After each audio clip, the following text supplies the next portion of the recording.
Hey, how's it going, YouTube? My name is Matt, and this is Triple B Barbecue Bikes and Beers. Today we're going to be doing 2 chuck pot roasts and 1 pork butt for pulled pork.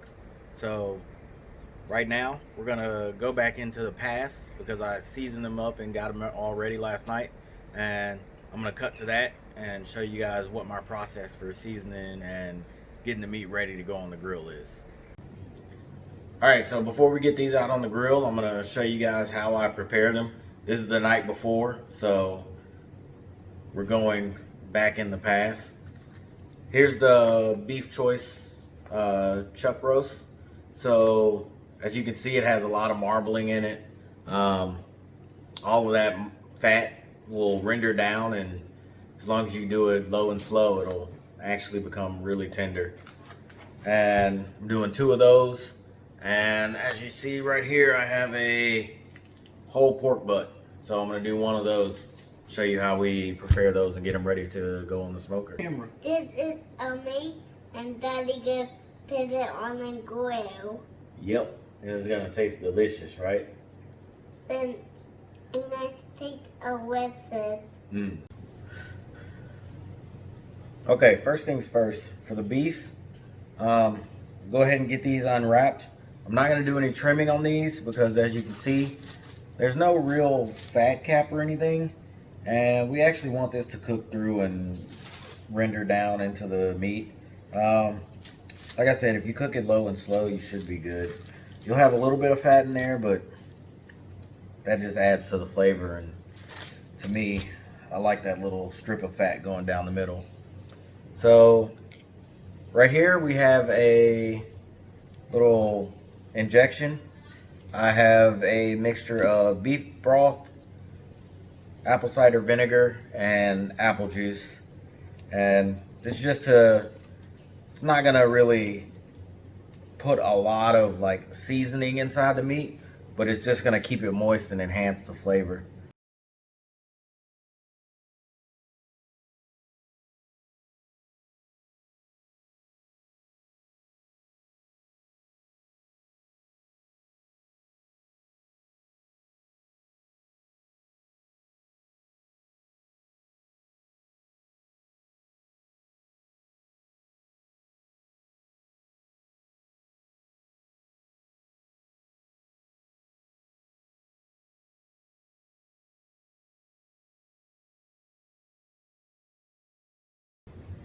All right, now that we have them injected, as you can see, there's a little bit of fluid running out, but not a lot because I used probably about 3 of these on each one. So got a little bit of fluid running out. Now we can go ahead and season them. For these, I like to pretty much keep the beef flavor, but get some seasoning on there so we can get a nice bark for it.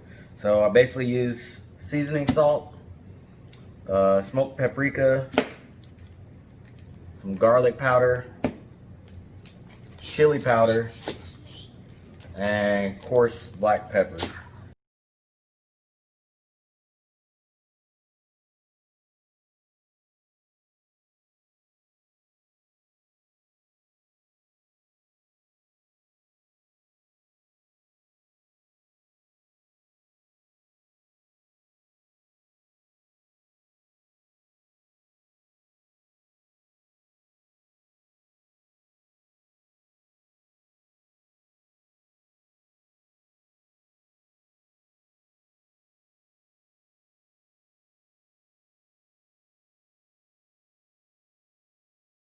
All right, now that we got both sides seasoned, I normally like to keep these trays. I just throw it back in the tray and then put some saran wrap over the top. So it's almost like it came, except seasoned.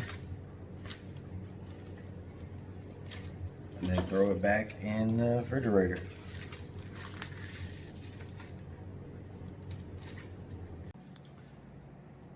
Alright, so the pork butt is going to be about the same process. I've already trimmed off a lot of the fat, as you can see right here. Now we're going to inject it. The only difference with this injection is that there's not going to be any beef broth in here. We just have the apple cider vinegar and the apple cider.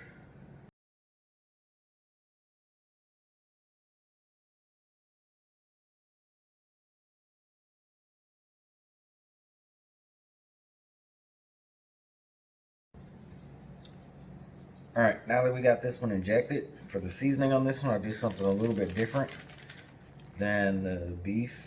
I go ahead and use some just normal yellow mustard. All right, now that that's on there, I actually, for this, I use just Grill Mates Applewood rub. It's just because for the pulled pork, I want a little bit of like a sweeter flavor.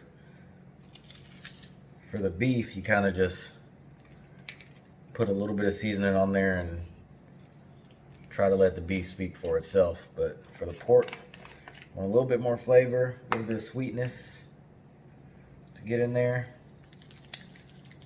So just season this all over. Don't spare any. You won't be doing it any favors. All right, with the pork butt nice and seasoned, rather than using a bunch of saran wrap, I'm going to use one of these large plastic bags. Got that right there. Grocery bag, sit in the fridge until it's ready to go. See you guys out at the grill. All right, now that you guys have seen that, I'm going to show you guys how we do the grill portion, how we set up the grill. So today I'm going to be smoking on the Oklahoma Joe offset smoker. I'm going to show you guys how I set it up and what works best for me. Everybody has their different methods. There's 1,000 different ways to barbecue, and everyone thinks theirs is the right way. So this is just what I do and how I set it up and what I found has worked for me in the past, and probably what I'm going to continue to do. So first things first, I have 2 spare grates from a different grill, and the first thing I do is I wrap these in foil, and I basically slide them down in there as if they're a baffle. So I'm going to show you guys that real quick, and we'll get back to it. Alright, so I got my 2 grates wrapped in foil. I'm just going to show you guys what I do here to keep the heat flowing nice and even all the way under. So I throw one of the grates here and butt it up against the edge. Then I take the other foil wrapped grate and I just drop it straight down in here. Put it straight like that. Lastly, take this last piece of foil and throw it in here long ways so that I can stuff it around all the corners and the edges. So basically just stuff it in there.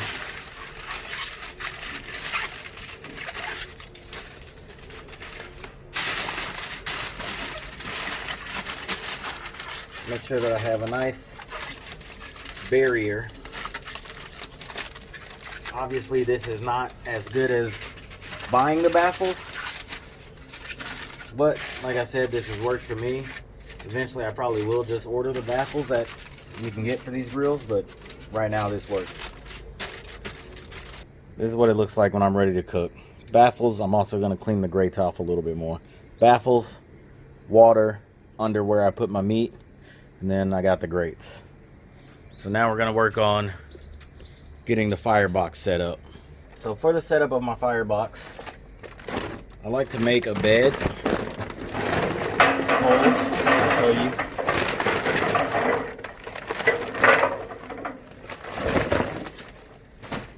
I like to make a small bed of coals on the bottom first. So I get a nice bed of coals down there. That way, when I light my chimney starter, I can pour the coals right on top, and that'll give me a nice long burn. This normally gives me around 4 to 6 hours before I need to add coals. And for the pork butt and the chuck roast that we're going to be doing today, that's around all I need. Maybe have to bump it out to 7 or 8 if the meat isn't coming up to temp the way I like it to, but normally this is about perfect. And then one large charcoal chimney will normally get me right around between 200 and 275. So I can normally keep it around 250 by using the airflow. So we got our charcoal going. I just want to tell you guys one mistake that some people tend to make when they start smoking meat. This smoke that's coming off of these charcoals, that's a dirty smoke. You do not want that on your meat. So make sure you wait until these are perfectly white. There's no smoke coming off of them. Then you can throw them on. By the way, my wood chips are down there. Yes, I do soak my wood chips. I, however, do not soak them for like 2 days or however long some people soak them. I soak them for 10 minutes before I start cooking, just so they don't ignite as soon as you throw them on the fire, and then it starts to spike your grill temperatures up and down, and then you have a hard time controlling your temps. So I literally wet them so that they don't catch on fire as soon as you throw them on the grill.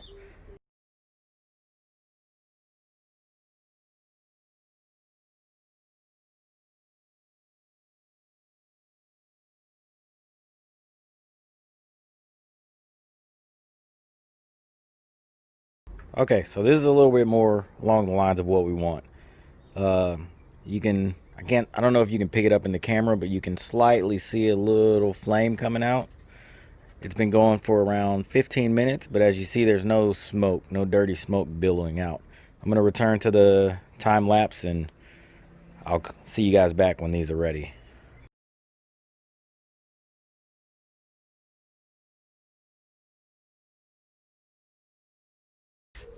All right, now that all my charcoals are nice and white, they're ready to go in. I can go ahead and pour them in, close up the grill, and then we wait until the grill gets up to temp.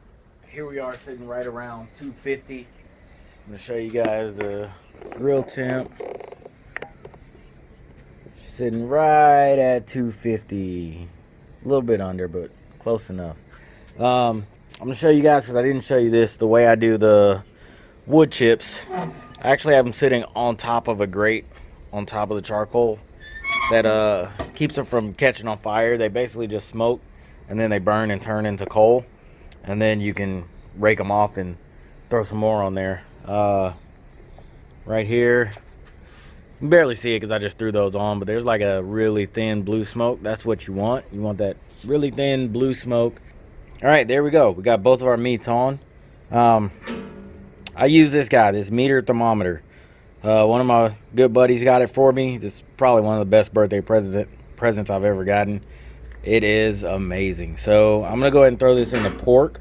Just considering that the pork is the furthest one away, you want to get it in a nice meaty part of the pork, or whatever you're putting it in. There's a little line on it. You want to get it at least 2 or past that line. I'd like to get it nice and in there. So it should be right in the center of the pork. And then this probe on the outside actually tells you the ambient temperature of the grill, which is awesome because I'm not 100% sure if my thermometer is exactly correct, and actually I know it's not exactly correct. It's probably like 5 degrees off, but this will send to my phone the ambient temperature of the grill. So I'm gonna go ahead and get it closed up and let it smoke.